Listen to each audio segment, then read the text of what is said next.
Well, Chupi Sweetman, you're very, very welcome. Thank you for joining us. It's my pleasure to be here, Alan. The first thing I want to know about is your name. I mean, it's such an unusual name, and I've never heard it before. I did read a little bit, though, and I don't speak Spanish, so tell me more. Oh, God, I genuinely hated it growing up. I remember being kind of 11, 12 and thinking, Chupi. Of all the things they could have, all the things my parents could have called me, but blame the parents. So my dad's a development economist. He would have been IMF, World Bank, all over the world. Yeah. Mum is a journalist, Chupi Sweetman, and a feminist and a founder, and she was working in some of the aid organizations. So they would have kind of traveled. They were in Sri Lanka, got married in Tanzania, and then went to Central America. And Mum said they arrived in so cocky. They'd done a full immersion Spanish course in London for 6 weeks, thought they spoke Spanish, arrived into Guatemala and realised that the Spanish was completely different. So there's a different dialect or something. Totally different dialect, because it's Castilian, what we speak in Europe, so European Spanish, and then South American, Central American Spanish. And Mum and Dad went through this sort of baptism of fire and fell in love. So fell in love with Guatemala, moved into Honduras, then went down into Peru and spoke Spanish the whole time. So came home to Ireland to have their babies. And Mum said she had a very different name in mind, and I was born. And I was Chloe, I think. And Mum said I wasn't a Chloe. Oh, okay. I was like, thanks, Mum. Is that a good thing? Or I'm not sure. Well, Chloe wouldn't have worked for a brand. I definitely couldn't have had Chloe Jewellery. That's true. And so that's already taken, actually. It already taken. So there's a beautiful Chloe in the world. And so Chupi means my darling. Or sweetie, my little one. I read that. You hold a little baby and you say Chupi Chupi. And really? Yeah, Mum said she just knew that's what my name was meant to be. And I did in fact try to change it. Yeah. I checked my birth cert to be absolutely sure, and then unfortunately it is in fact Chupi. But I went and convinced my friends for the whole summer to call me Camille. So my second name is Camille. And the whole summer I was Camille. Or chameleon, which are both. But it wouldn't stick. It literally wouldn't stick. And it's a funny one. There's a wonderful theory of nominative determinism. Okay. That our names influence who we are. Right. And I often wonder, I've built a beautiful career over the last 20 years in fashion, and then now ultimately in diamonds and jewellery.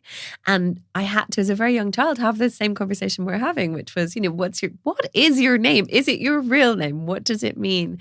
And I had to have those conversations very early. So I think it influenced hugely that desire to tell stories, that desire to communicate.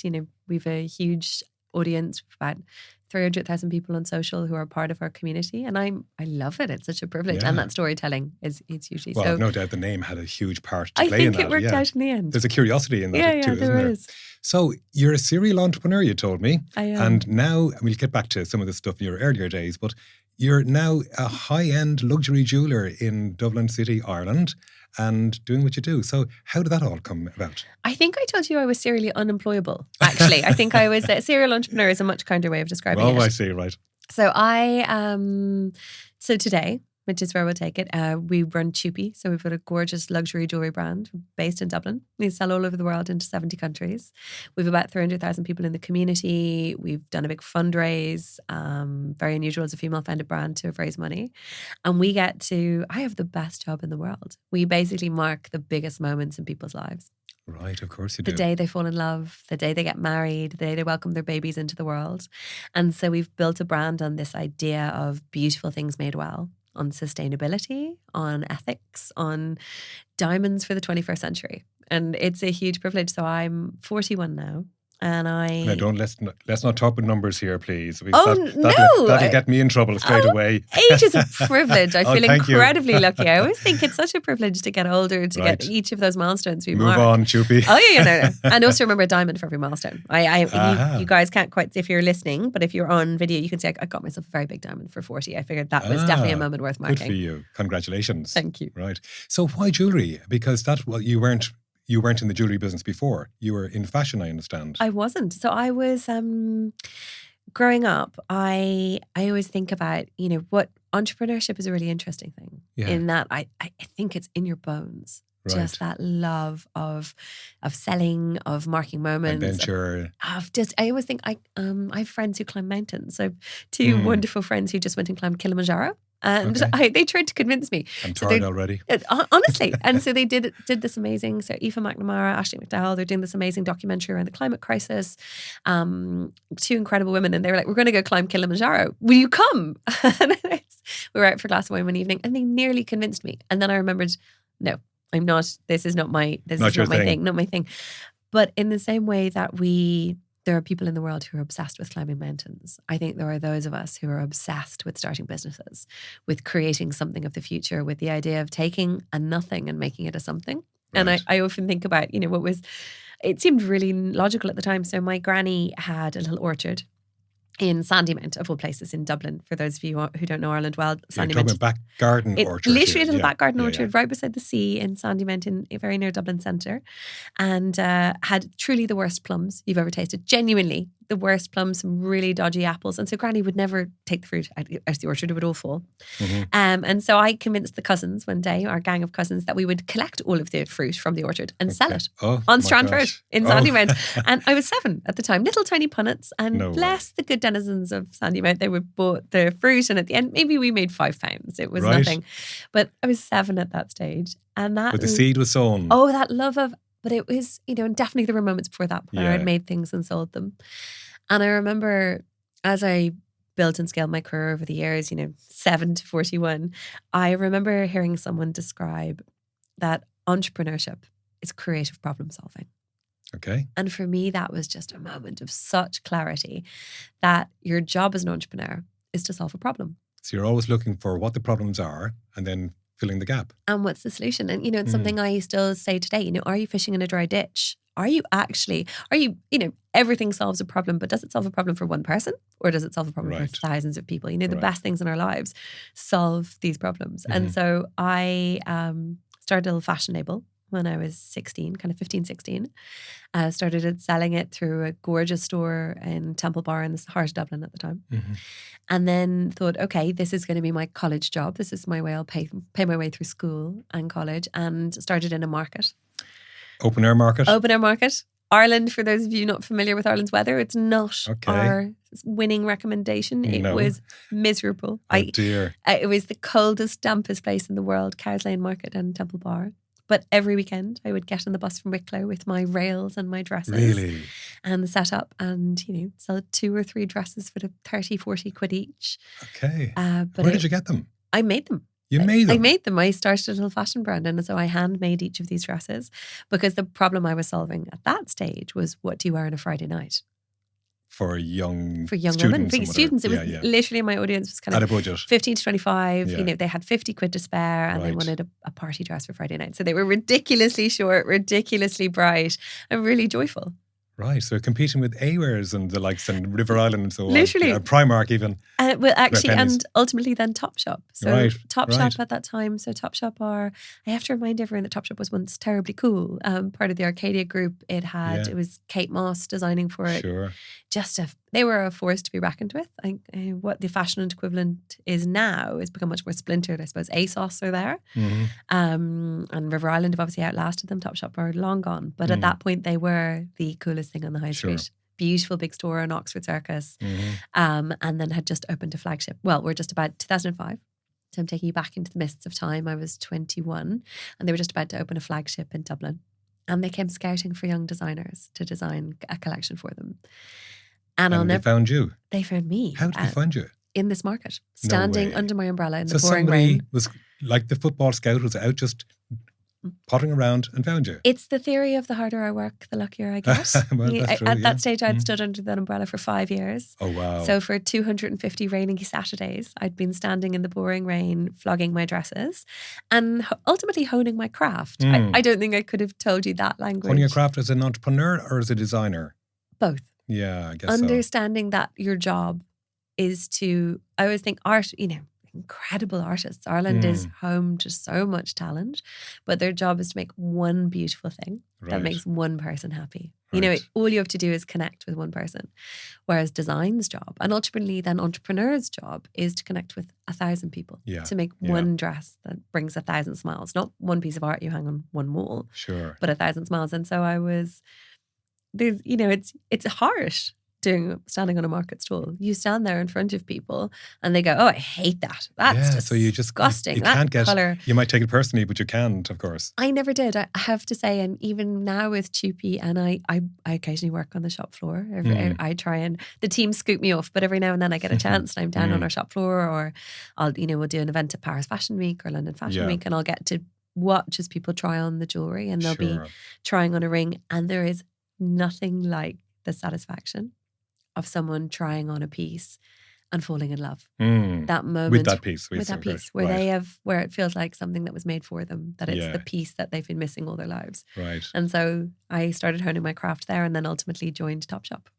So let's move on from Topshop, because I'm really curious about the transition from fashion, which I know it's in the same family, the same world, but from fashion to jewellery, how did that happen? I did the only sensible thing, Alan. I had a quarter-life crisis. Okay, okay. I would thoroughly recommend it. I always think that you've got to think about this one precious life. If you think about that quote, about this idea that this is it. Yeah. We've got this incredible gift of this one beautiful, precious life, and we get to decide what we do with it. And if you don't decide, it'll decide for you. It'll happen around you. Life happens. And so I always knew, so I joined Topshop at 21, running an independent label for them. Always knew I wasn't going to do it when I grew up. And I loved it. It was, the greatest baptism of fire. It was a 3-week contract. I renewed that 3-week contract 100 times over 6 years. Each one a 3-week contract? Each one a 3-week contract. Okay. So, a rolling contract. It was baptism of fire into commercial reality. But I knew I wasn't going to do it forever. And I've kind of 2 road to Damascus moments. Standing on the shop floor of Topshop, and I wouldn't have spent a lot of time on the shop floor at that stage because my job was to design and produce a collection. And retail on Christmas Eve is magical. The stores are sparkling, the lights are lit, everyone is full of joy and happiness and planning their moment. And then standing on that same shop floor I was in the UK, so it was Boxing Day, St. Stephen's Day, standing on that same shop floor and realising that stores re-merchandise on Stephen's Day, on Boxing Day. All the merchandising changes. Ready for sale and so on. Everything's in sale. I'm realising that everything I'd ever created was future landfill. And it was such an interesting moment of thinking, okay. I was brought up, I had my Greenpeace membership from when I was 5. I had my Young Environmentalist handbook. My mum is one of the founders of the women's movement. Right. And I was brought up with this idea of do better. Sustainability and so on. Of the future of and of this course, idea. Fast fashion is a real culprit now in this whole world of... That was 2010, and we were probably less aware of fast fashion, thinking less of it. 2010, 2011. But yes, it's appalling. One of the greatest contributors to greenhouse gases, one of the biggest challenges we face. You must be pleased, though, to hear that the EU, the regulations have now moved on to textiles. Oh, it's so exciting. Yeah, so isn't it great? It'll change.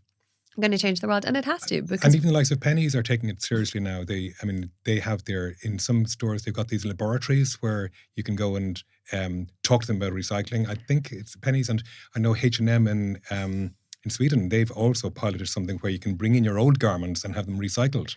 It's incredible to see the potential of what could be done. Yeah. Is some of it greenwashing? Well, and indeed, some of it lip service? That's a risk, and I know it's not very profitable to do all this kind of stuff, but at least the big brands are showing intent, if nothing else. And that to me is really important. And it'll come to a profitable enterprise eventually. I mean, look at all the vintage bags, for example, and watches that are being sold through the department stores. It's wonderful. I think we probably have to redefine profit as well. I always think we at Chupi, we focus on the triple bottom line: people, profit, planet. Great. And so we've got a job to do that is about tomorrow, not just about today. I think about, the legacy my mum and generations before have left us, particularly for women, particularly as a female founder, as a mother of a daughter, and thinking about all of the legacy they've left. What legacy are we going to leave? There's a really brilliant TikTok doing the rounds of, the things my mother left me. And so I have, if you walk into the hall of my house, I've got an embroidery that my great-grandmother brought back, my great-grandfather brought back from India, gave to her, and it's passed down now. It's my daughter's. It's on its 5th generation. Fabulous. There's a chest of drawers that's on its 4th generation in my family. Right. There's a chair that is it's only 3rd generation. Yeah. And I think about the things that we buy. No one's going to want my IKEA Billy bookcase. If it makes one generation as a transition, it'll be a miracle. Yeah. So moving back to the jewellery, the transition, so you had this eureka moment of some sort on a Boxing Day in London saying this is not right, my product is going into landfill. So jewellery, back to that, how did that happen? It's a really good reason why. So I had the Damascus moment and I thought, okay, what am I going to do? I've never had hobbies. And I'm not a hobby person. I am an all or nothing person. So I've never really been like, I tend to do run in the gym now. You did say earlier you run in the gym. I run. So I took up running last year. Right, actually only good, a year ago. good. A friend described You're it. ahead She of was me. like, I run away from my responsibilities. And it's a really good way of describing I'm a really bad runner. Right. And so I really like to be good at things. I really like to win, but I'm a bad runner, but I do run. That's my only hobby. So no hobbies other than running. No hobbies other than running and eating. Eating and cooking is the family hobby. Some people do sports, we do food. Right. But I sat there going, okay, there's something needs to change. And that summer, I met my husband when I was 16. So we were babies. Childhood sweethearts. Childhood sweethearts. We were two Chupis. Literally the classic childhood sweethearts. He told me after a few weeks he was going to marry me. And I said to him, I was like, don't be ridiculous. Like, why would we get married? What's the point? I genuinely didn't understand why anyone would get married. And fast forward 10 years. And he'd kept up on the proposal. Okay. But without the ring? Without the ring. Okay. But 10 years later, he then, it was Montpellier, the south of France. It was midnight, a wine festival, a fountain. He literally, he could have paid Disney to stage this. And I got down on one knee and proposed. And I said yes. And I remember wearing my engagement ring for the first time.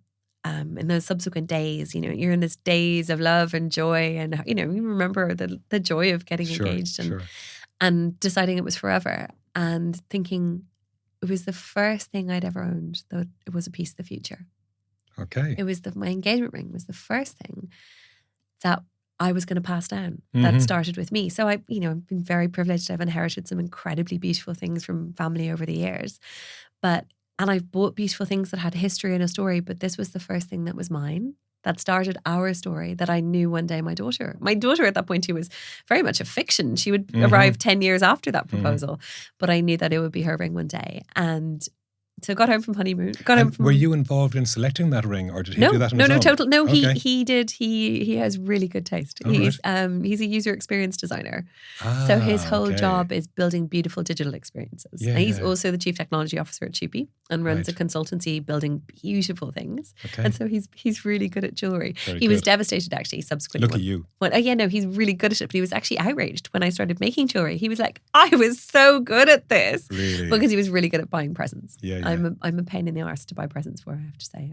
But he's good at jewellery. Right. And so went home and thought, was in this gorgeous, we're getting engaged and we're getting married and there's so much joy, but this is really exciting. So I sat down with a friend and I said, I'm going to start a hobby. I'm going to start making jewellery. And she went, yeah, sure. Here's another one. Yeah, sure. She's off on another here she goes. And I tend to do things, I'm a one trick pony. I am really obsessed with the thing I do, whatever it is. I don't do 14 different things. And I know there's loads of entrepreneurs. I know we're all obsessed with the new thing and the new toy, but I always think I worked in fashion exclusively and solely. Then that was my life. I lived and breathed it. And then I switched to jewelry and that was my entire life. And so I thought I could do it as a hobby and then realized, no, that actually I wanted to do this. So we started Chupi officially out of our spare room. So we are 12 years old this year, but realistically more like kind of 14 when I started because I had to go and train to be a silversmith.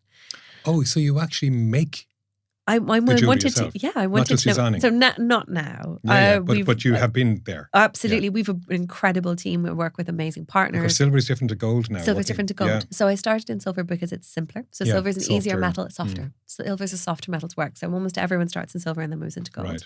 And I felt it was so important to understand there's very little craft and manufacturing left in Ireland.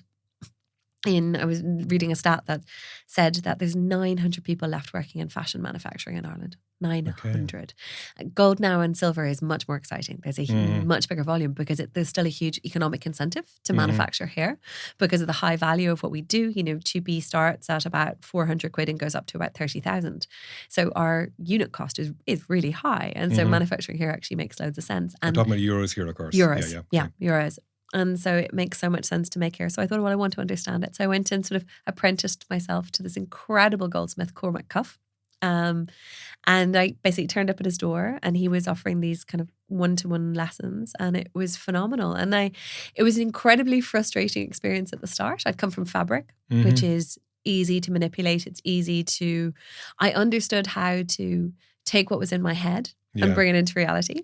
And instead I had to face this utterly malleable metal that just... And tiny compared to a piece of fabric. And just there's no mistakes. Right, you just, but the incredible thing, and it's why gold is called the eternal metal, because it's endlessly reworkable. So you can endlessly, so you make a mistake. And I see that you only use recyclable gold in every piece. Everything. So it's carbon neutral recycled gold from urban mining. So the transition from the bedroom to owning a store, this beautiful store, beautiful luxury store. I was in it the other evening, by the way. Thank you. You popped in. I did. Good. I wanted to check you out. Yeah.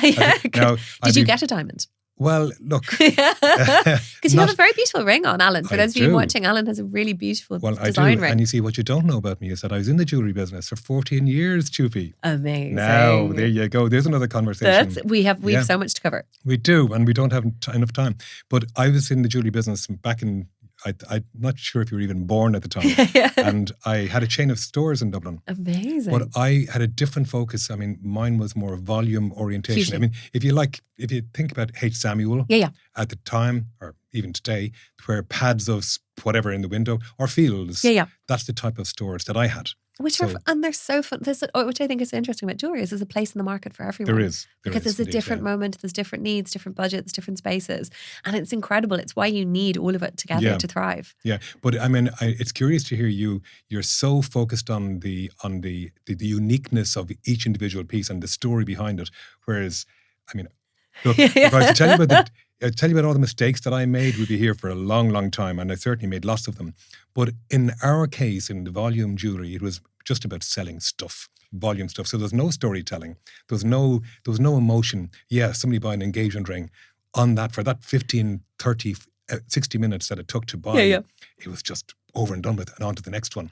Whereas you're coming across to me as it's very much around the storytelling and the emotion behind the whole experience. I think there's different places in the market. And I always think that's the thing we've got to think about is, what's the problem you're solving? So we aren't solving the problem of, I want to get my girlfriend an engagement ring. Yeah. The, really basic, I just want to get her a ring.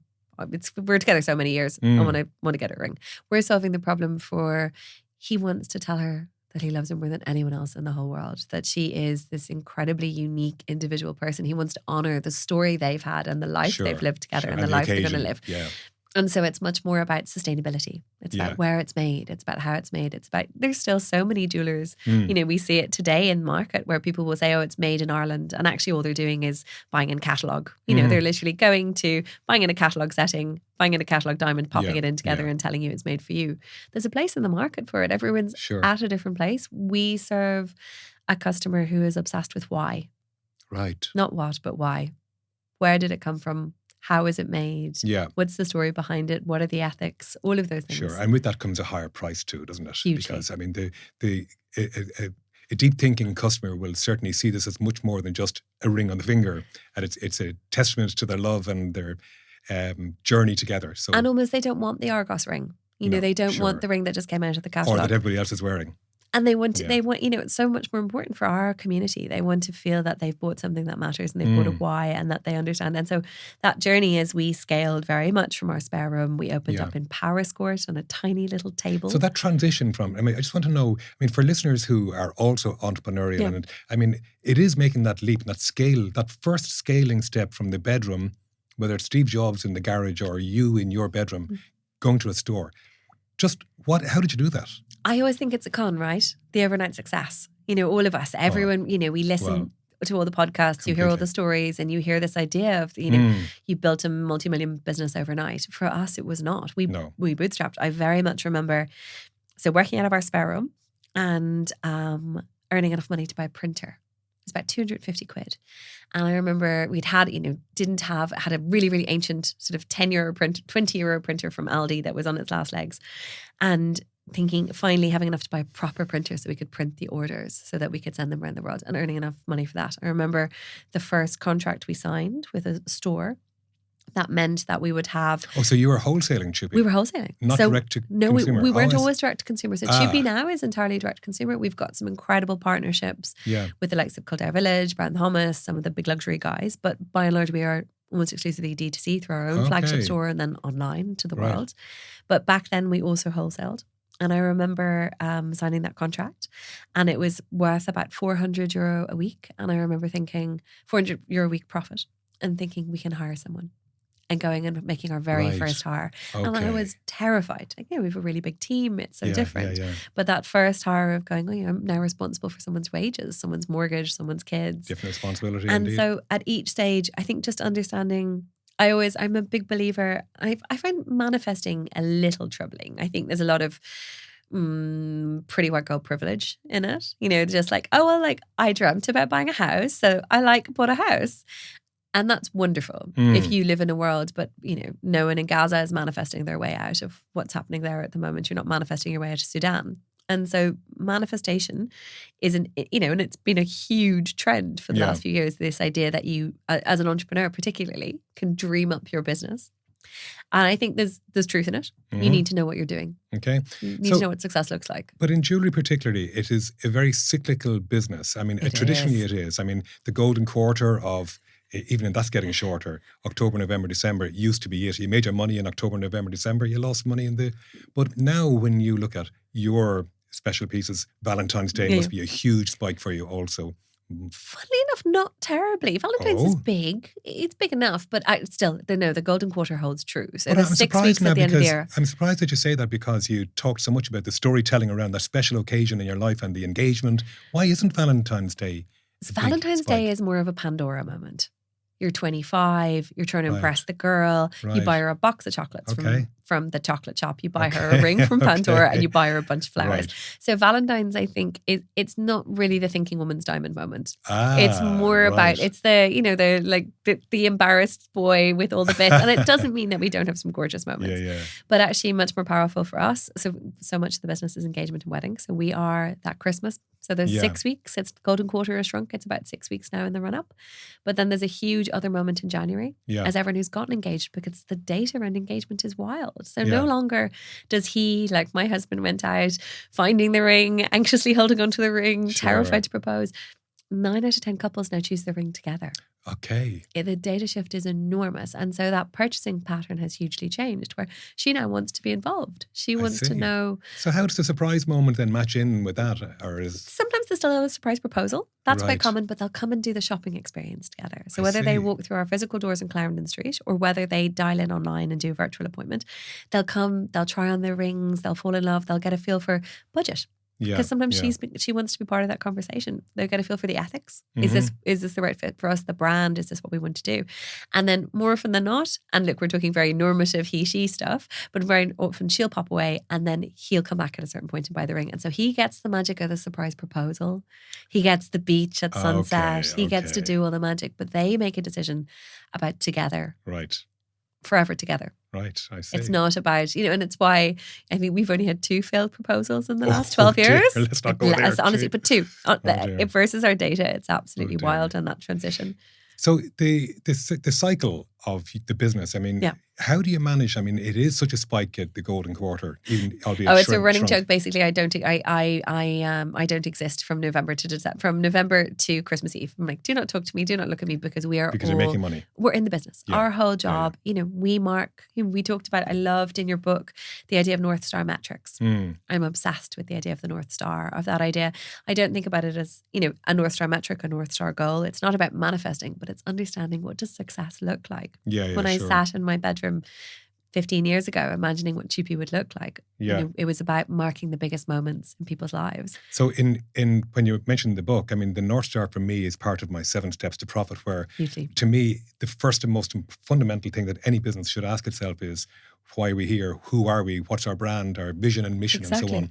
But you're extending that beyond that. I mean, that's the crafting of word and wordsmithing stuff.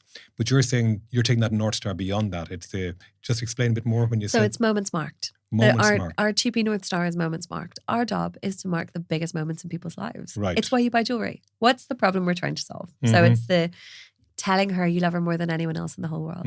Why do you say that's a problem, by the way? But because he's standing there. I'm joking. He's terrified. I know what you're saying, because any entrepreneur, any business is trying to solve a problem. But you mentioned the word problem a few times. It almost feels, oh my gosh, there's something here about the future. I'm joking. No, I get it though, from the entrepreneur's point of view. We underestimate that. We've seen 1,000 engagements Yeah. But for him, it's his first time, hopefully his first and only time proposing. And he is the anxiety of trying to choose that moment. What am I going to do? How am I going to tell her I love her? How am I going to celebrate this? Likewise, we're getting married. This is going to be the only time we get married. What do our wedding rings look like? My mum tells me it should look like this. My dad says I have to wear that. Yeah. But actually, tradition starts with us, and we get to define those. Great. So we sit there going, this is the problem we're solving. Is helping you mark these huge moments. So that's the North Star. And so our North Star is moments marked. So we track our moments marked. I'm curious about, because again, I'm going to go back to that the cycle of the jewellery business. And you said that you spend, in Q4, you do your planning. So tell us a bit more about how, because you're not a large corporate that has billions of turnover. You're a small business, although a big team in a small business. So you're obviously very disciplined and structured in how you go about things. If you're planning in Q4 for the year ahead, tell us a bit more about how that works, because that's step 3 in, as you can see, the 7 steps to profit. And I think listeners will be curious to know how you go about doing that. I think the really important one is we talked about manifesting and dreaming and understanding what's the goal, what's the purpose, why are you doing this? You could go get a job as an entrepreneur. You don't have to do this. So what does success look like? And so really being really clear on that. And then the strategy. Yeah. What are we actually going to do to get there? What does getting there look like?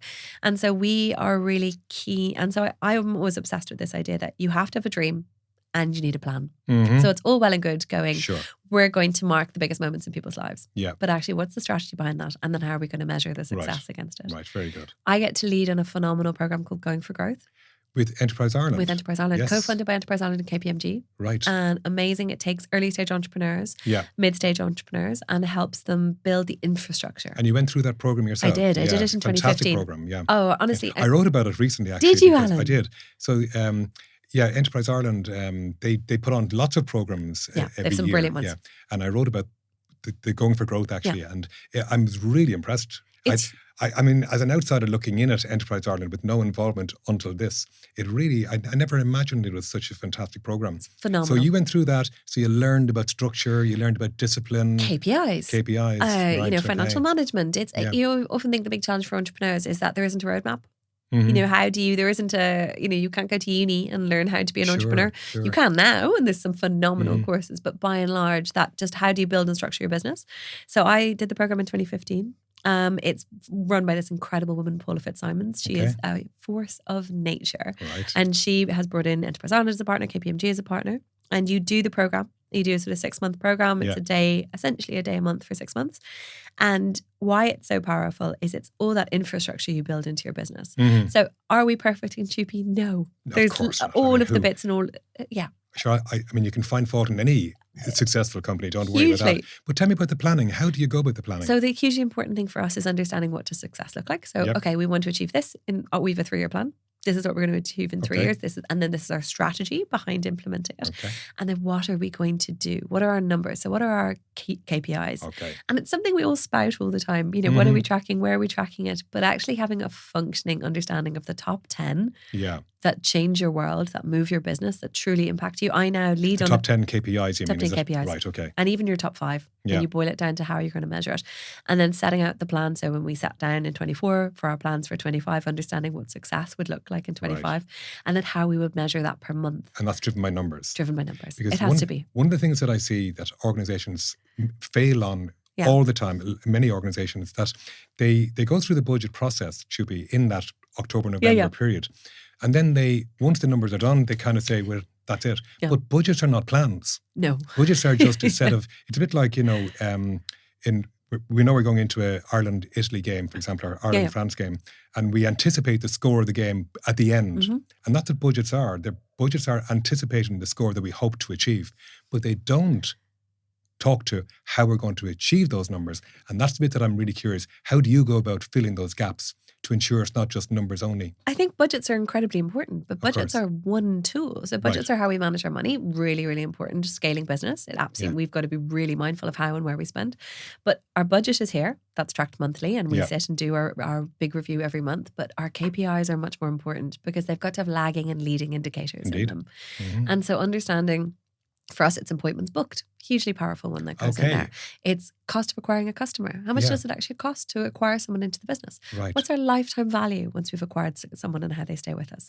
What's our average order value for that customer that stays in? How many new customers are we acquiring? All of these key metrics that are trackable, like they're trackable daily. We all have such access to our data, but understanding that they get tracked and then they get reviewed. So you obviously, with every customer, they go into your system, so you have their name. So you're able to track them for future. It's a lifetime relationship, Alan. We've made your engagement ring, your wedding band. You are going to be with us. We've made you a piece of the future.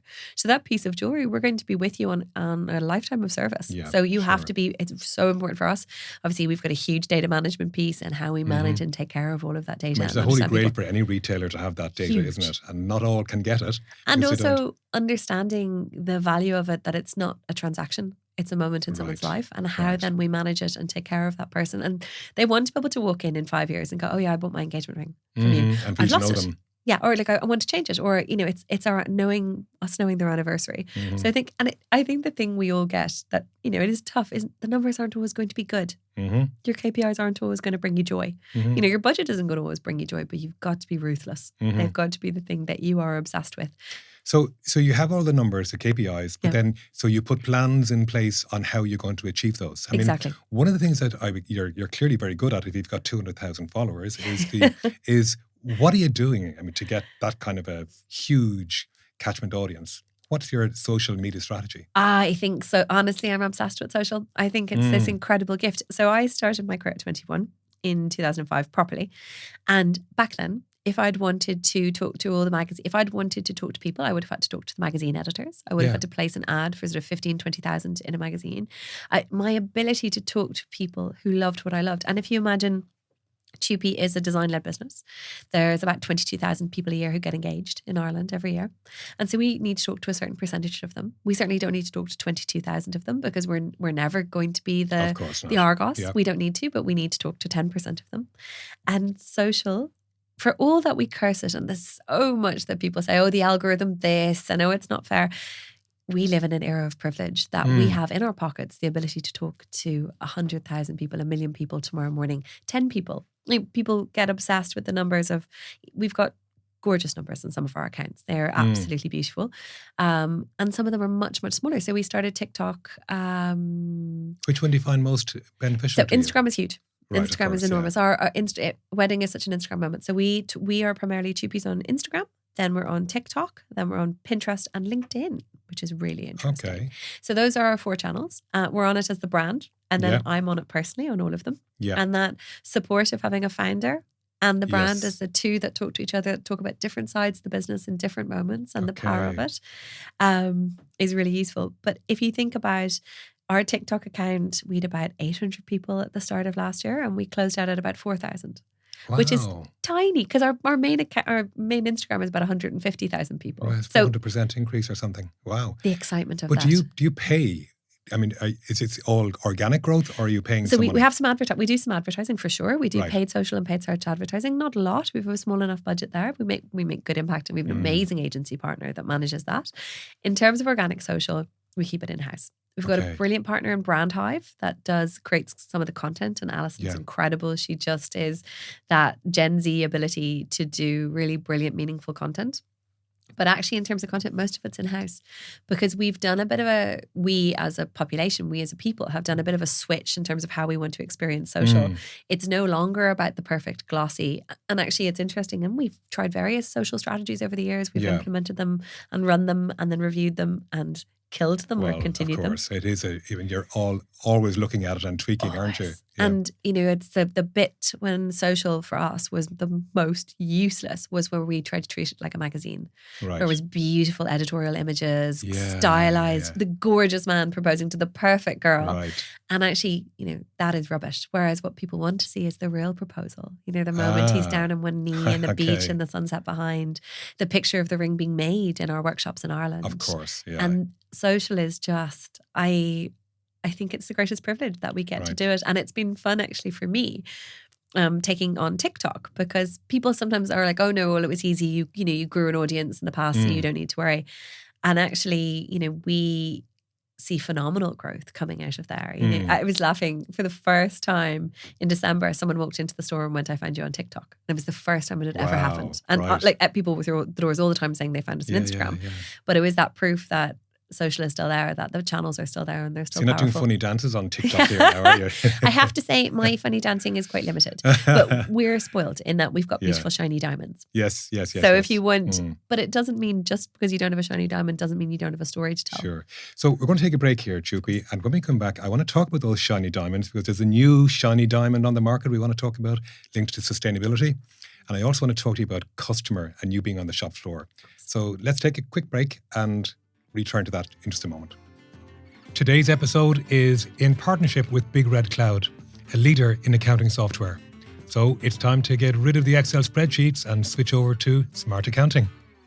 So welcome back, Chupi. I'm just curious about the way diamonds, I mean, I know this whole thing about diamonds started with De Beers back in the 50s, I understand, as a major marketing drive. And didn't they come up with the line, diamonds are forever? Yeah, they did. An incredible marketing campaign. Unbelievable. And the way they've controlled the market as well is not very nice. And then, of course, we've all seen the film like Blood Diamond and so on. You've already touched on sustainability, and I want to talk to you about lab-grown diamonds. So tell us a bit more about lab-grown diamonds and where do they fit into your world? So I always think when you think about lab-grown diamonds, you've got to think about fur. So 20 years ago, I wore my grandmother's real fur coat. Okay. It's beautiful. It's fox. I would have worn it out. I would have gone, oh, no, it's vintage. I clearly didn't kill the small furry things, but it is vintage. That was your get out of jail card. Exactly. It wasn't. I hadn't killed them. But today I wouldn't wear the same coat. Right. Because the attitude to fur, our way we perceive it, and although I didn't murder the small furry things, I am wearing a coat of them. In the same way today, we're wearing our diamonds. We're going, oh yeah, no, it's a diamond. Is it natural? Is it lab?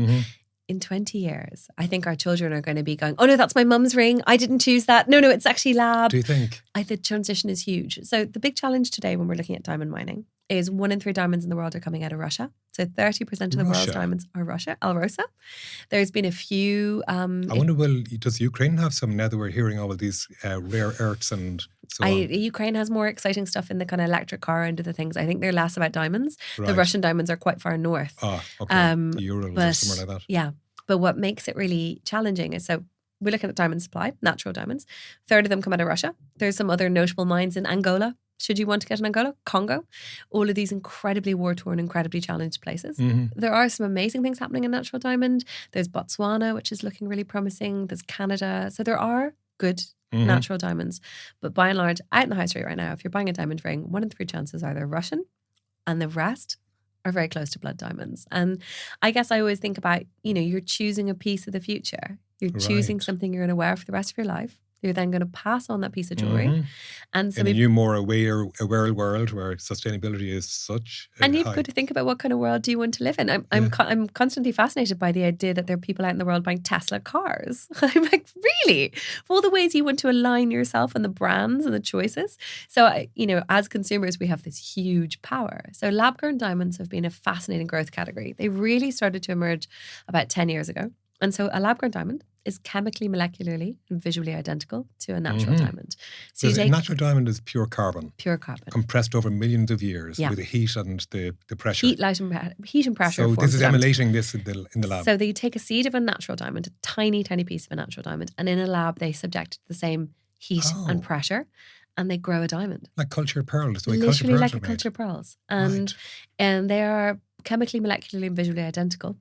So the big challenge, again, if you're out on the high street buying a natural diamond, is it's almost impossible to know if that diamond is in fact a lab diamond. So you might be out paying natural diamond prices and buying a lab. And what's been fascinating, so for us, it's hugely ethics. It's sustainability. It's this idea of, a piece of the future. Yeah. Your diamond should be a piece of the future. It should be something you can stand over. But it also comes down to the cost. So 2-carat diamond ring, about 6,000 quid. So a Chupi 2-carat, carbon neutral lab grown diamond made in Ireland ring, 6,000. If we're doing that same ring in a natural diamond, 26,000. Are you talking about a D colour and a D? Literally a beautiful a D, a V1. We're talking about our 4 Cs, folks. We're getting super nerdy here. Yeah. We're literally talking about a top of the range diamond. Right. Every single thing, all certified, beautifully, perfect, excellent cut. But you're going 6 versus 26,000. And it's still diamond. It's still the real thing, except for the chemically, the molecular, visually identical. Amazing. And so when you think about sustainability, I mean, you're on this thing.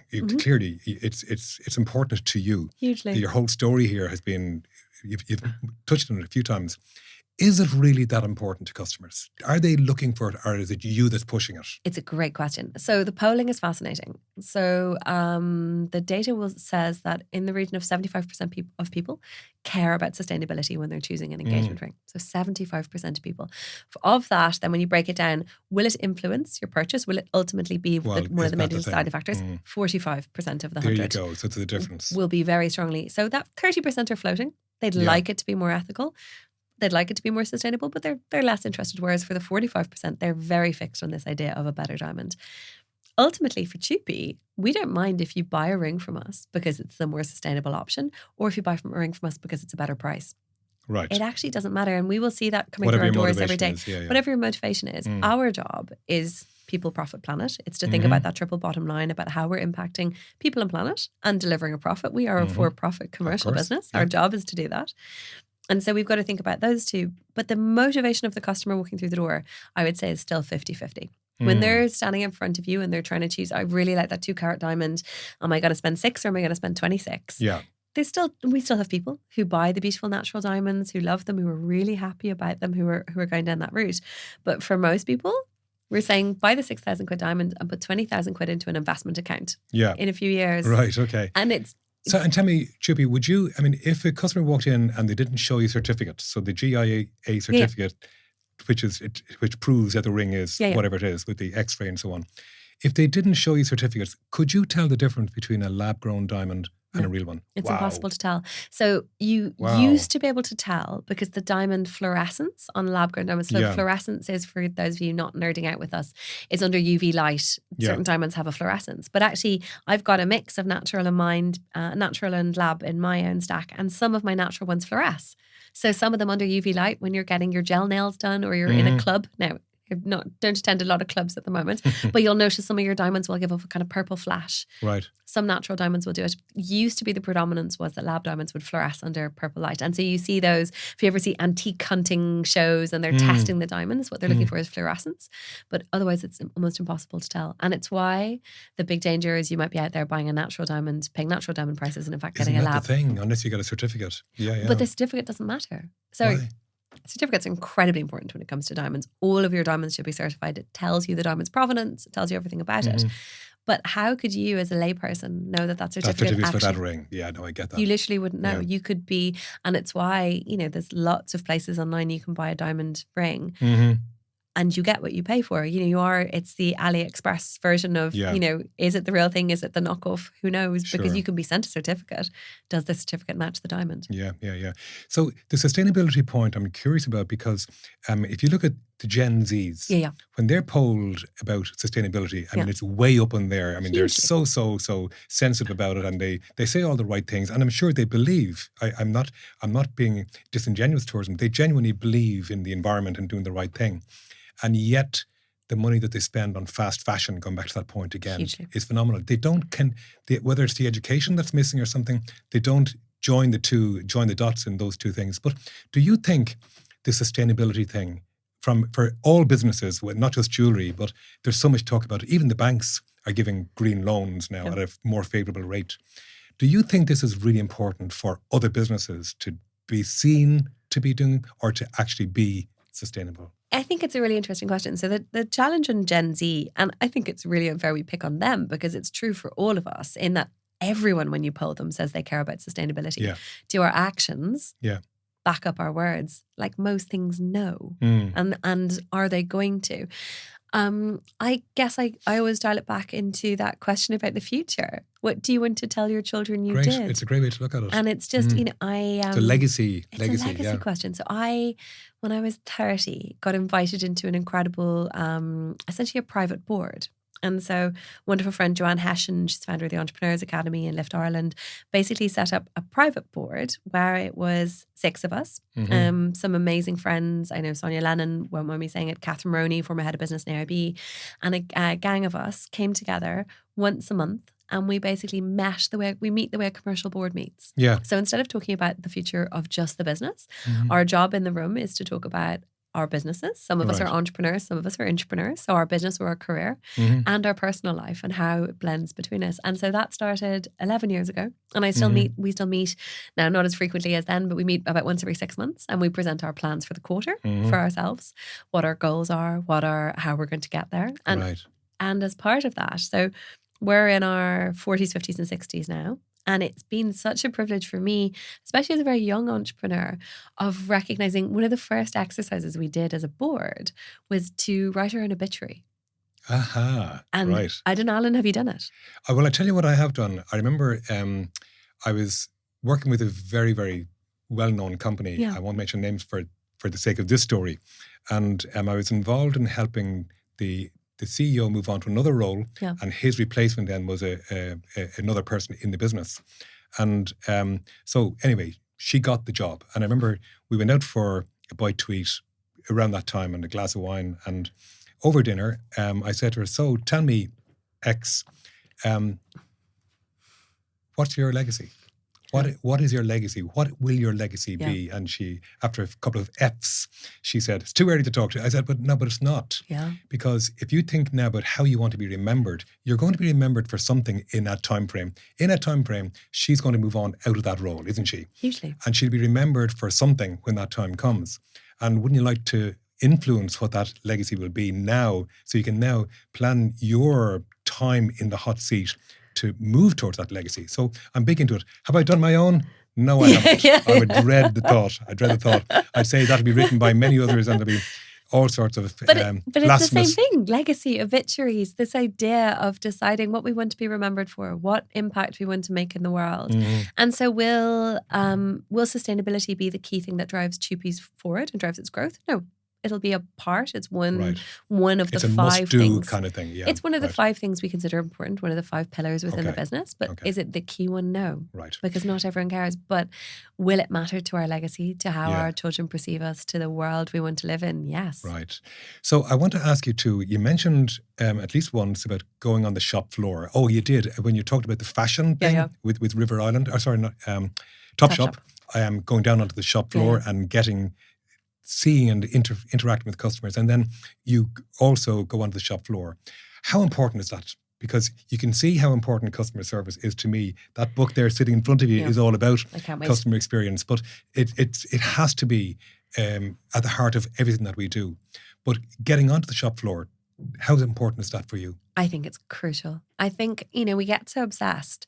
And I feel like this huge privilege as part of my work outside Chupi of getting to mentor these incredible brands and businesses. I've Sisterly, incredible supplement brand, just launched into Harrods. They're doing amazing things. Riley, a femtech period product piece. These amazing businesses that they're scaling and growing. But so often I think as entrepreneurs, we're obsessed with the data and that we're doing this and we're sitting on our computers. But actually, your job is to go meet your customers. And whether that's on a huge B2B scale where you're going out and just getting in, or it's literally going down to the shop floor. Yeah. And so as part of we did a big fundraise a few years ago and we opened a beautiful 5,000 square foot store on Clarendon Street. Gorgeous. Yeah. So now 5,000 square foot is a lot for a jewellery store. Indeed. So we actually opened 1,300 for the jewellery downstairs on the ground floor, and then we put our offices and workshops. So the jewellery is made on Clarendon Street and we have our workshops, offices, studio upstairs. And so it means that I get to pop down to the shop floor. Right. And so do I get to spend as much time as I would like there? No. But I am absolutely obsessed. If I can just get down for a couple of hours a month and it means having a conversation, literally just popping over to someone and saying, what are you thinking of? What do you love?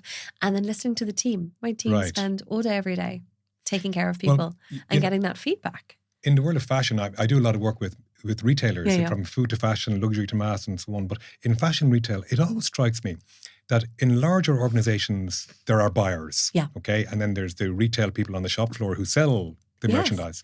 But the buyers, I'm always curious about why they don't interact more with the shop floor. They go on floor walks. I mean, they have their weekly floor walks and that's great. And they're always quite structured and they're listening to feedback from the salespeople and that's great too. But they're too often focusing on data, on the numbers and looking at what is sold. Whereas when you ask a girl or a guy in the jeans department, which is your best seller there, they'll point it out to you because they're in there totally immersed in it. But also, I can never understand why buyers don't actually even spend an odd Saturday on the shop floor as a salesperson and interact with customers. To me, it's a huge opportunity. Hugely. And a disappointment for me that they don't do it. I spend at least a day a month on the shop floor. Right. And so it means okay. there's a couple of hours where I get to, I'll do appointments, do Yeah. one-to-ones with people. Maybe I'll spend it. So I do half a day's training with the team and then a day on the actual shop floor. Right. And it just means those couple of hours with the team, the insight they give you is off the charts because you've launched something new, a new collection's come out into the world. You know, and we'd seen all the forecasting, all the trend was going, this is it, this is going to be amazing. Nothing, no try-ons, no sales. And they're brilliant. They'll be like, okay, actually the fit on it isn't quite working. Right. Or this is gorgeous, but actually we need to bump the carrot size on that because when it's on our average size, our average size is shifting. And data huge. will never tell you that. No, data is giving, it'll it's the tell score you of the what's game. selling. Yeah. Literally it tells you what's succeeding. But I always think it's kind of like you tend to love the KPIs that are really good. Yeah. We tend to love the metrics that do well. And it's one thing actually we just brought in a new product performance for 2025. So basically a new product performance review that happens once a month that talks about the winners and the losers. So and tracking that. So that we're not just going, oh great, look at the product performance here, isn't it doing really well? But really tracking the losers. Right. Why is that when our forecast was this only here? Right. Why isn't this one moving? What's going on here? Okay. What's the launch against it? And it honestly got the first report in a couple of weeks ago and it blew my mind. Right. Stuff that we had that the team knew. That was in the data, but that we hadn't sat down and done the analysis. So Chupi, we're going to round off in a couple of minutes, but one thing that strikes me about you is you are the very, very best ambassador for your own brand. I mean, seriously, you're quite a story. You really are in your own right. But what advice would you give to other entrepreneurs? I mean, not everybody would have the confidence or even the passion that you have. Maybe they do have the passion, but it's quite hidden. What would you say to them? I think the biggest one is start now. You're never going to be ready. It's never going to be good enough. It's never going to be right.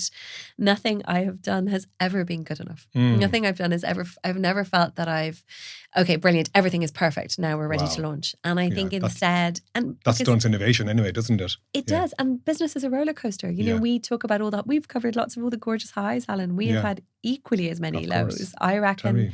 I always think it's actually a number I track. So we track every award we've ever been shortlisted for. And so we've been shortlisted. So we've won 48 awards over the last few years. Gorgeous. Congratulations. Some gorgeous big global ones, some really gorgeous tiny local ones, some amazing ones. Beautiful. Our trophy cabinet there's a running joke that we're actually going to have to keep going, expand the cabinet again. Like honestly, because it's already on. And that's a gorgeous thing. But actually for the 48 we've won, we have been nominated in 400 awards, probably 420 at this stage. I haven't seen the number 420. And we've only been shortlisted in maybe 200 of those. So you look at the 40 and you measure the 40 as this like, oh my gosh, isn't it amazing? But actually the 400, that means we've lost 360. Right. Very good. Very good. And so I think this idea, I think you've got to be really certain that this is what you want to do. You know, that entrepreneurship is an incredible journey, but you've got to be, this is it. This is the rest of my life and this is why. Understanding your why, that vision of where you want to go, and then building a plan against it and being prepared for it is a 70-hour, 80-hour week job. There's no way around it. Sure. Work-life balance is a wonderful concept. You just have to figure out how to make your work and life flow together so that the two work, so that, there's late nights because then you get more family time during the evenings and you make it work. Last question, Chupi. If you had a magic wand and you could wave the future and achieve, what is next for Chupi?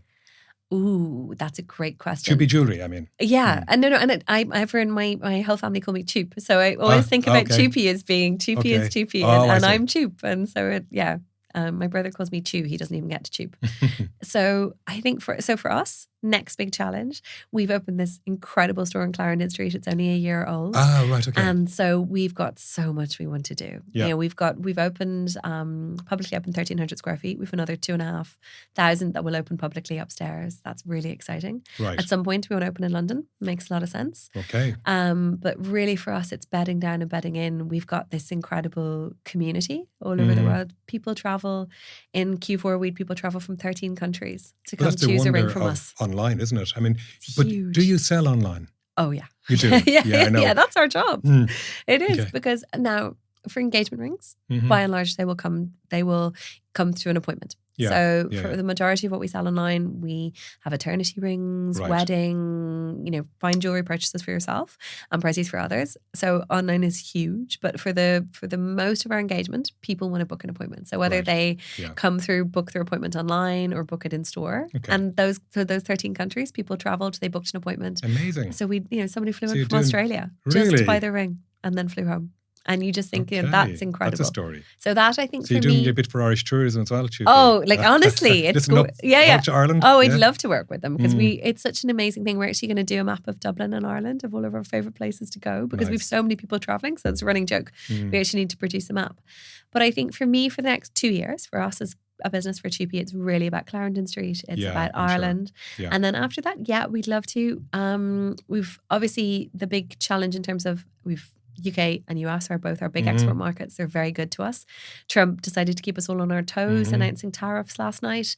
So there's a question for us in terms of the business. Do we spend more in the UK or spend more in the US? Okay. And do you see that if you do go international like that, will you go for a standalone store or perhaps a concession space in a... It's a great question. Concession is really exciting in terms of we've had some gorgeous conversations. For us, it's just not the right time. We want to make sure we've got this beautiful home in Ireland. And I think, the story of building Chupi over the last 14 years has been walk, don't run. Get it right. That we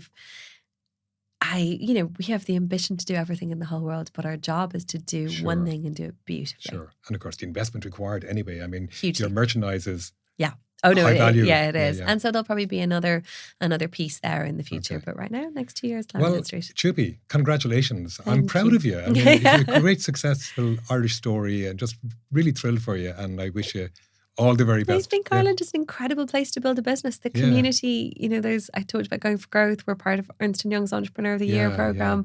All of these alumni in Ireland is amazing. There's such a community here and it's why we've such great entrepreneurship. So, Alan, it's been a pleasure. Yeah, thank you. Thank you. Take care. Are you ready to take your business to the next level?